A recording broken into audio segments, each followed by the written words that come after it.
Well, there's still 9 games left to go for the Oklahoma Sooners, so I don't want to in any way, shape, or form want to come across as cocky, but confident right now, okay? Because, again, you still got 3/4 of the season to go.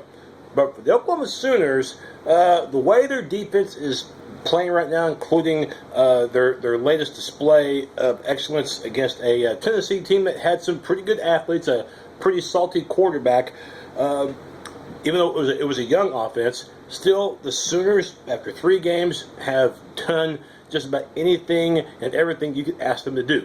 And by the way, they still have not allowed a first quarter point this season. But unlike Louisiana Tech and Tulsa, which are really pushovers in comparison to the Volunteers, I thought that tonight the Sooners played even better. And it's not to say that the offense, had a bad night. They certainly did their part in some ways, but at times too, thanks to the Tennessee defense, and maybe also, thanks to human error, we didn't see the Oklahoma offense play great throughout. But the defense certainly did, and the defense, by the way, forcing 3 mistakes, including a couple of interceptions, resulting in a 34-10 win for OU. Let's first of all, we will talk about the defense more in a second, but the offense did get off to a nice start. Okay, talked about the touchdown early in the game that made it 10-0.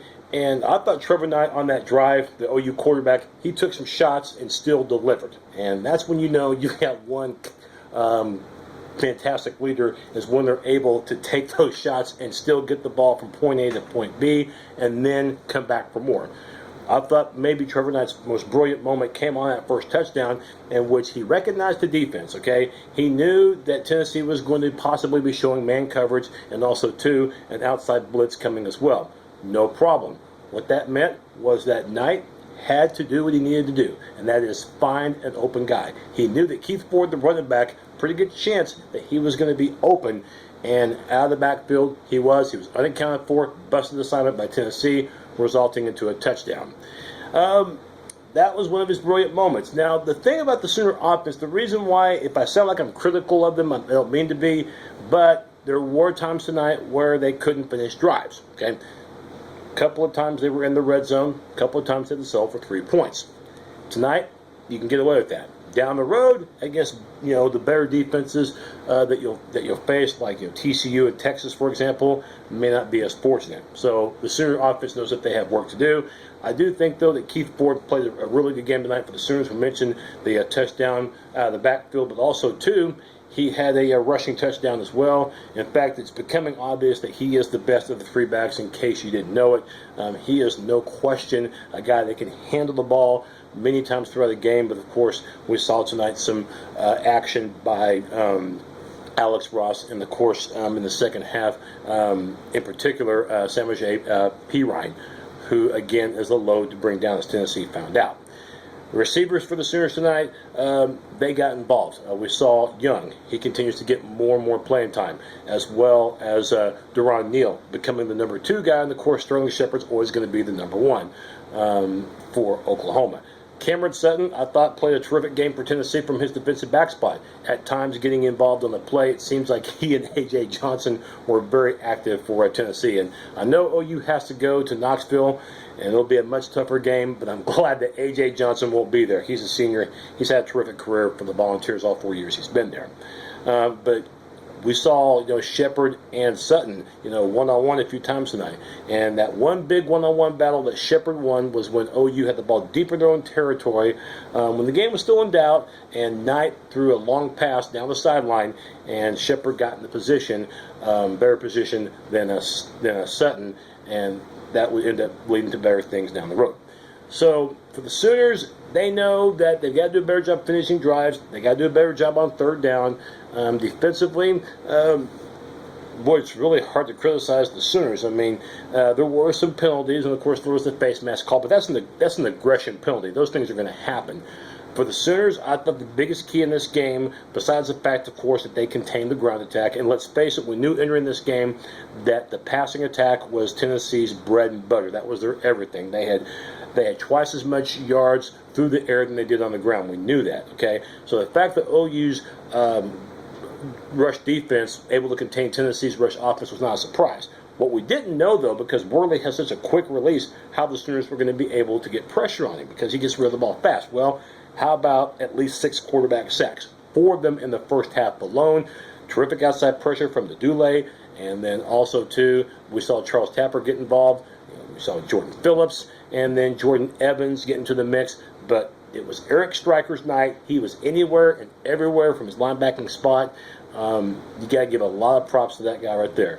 And how about Quentin Hayes, nickelback on that blitz when Tennessee was threatening when it was 3-0, hitting Worley from the blind side and forcing a turnover. Again, 3 turnovers forced by the Sooners. Pretty good night against a Tennessee offense that proved that they can move the ball. And for the Volunteers, this is a very young team. Okay, they're very talented, very inexperienced, and I think ABC went over the graphic tonight, the factoid about of all the FBS teams in college football, and there are quite a few of them.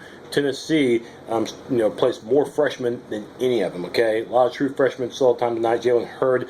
We know that the ground game didn't do squat the first half for Tennessee. Had negative rushing yards. They did pull out of that issue, and Hurd had a couple of nice runs. So Tennessee has got talent there.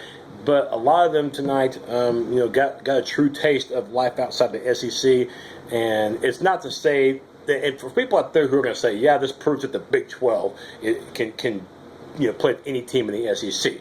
Well, I mean, they did beat an SEC team tonight in Tennessee, but I am not about to say that the SEC has a rival when it comes to another conference. I mean, when it comes to excellence, that conference is still number 1. Just look at the number of teams that they get in the top 10, and if they're not winning a national championship, which they've done, I think 7 of the last 8 years, they're certainly contending for one.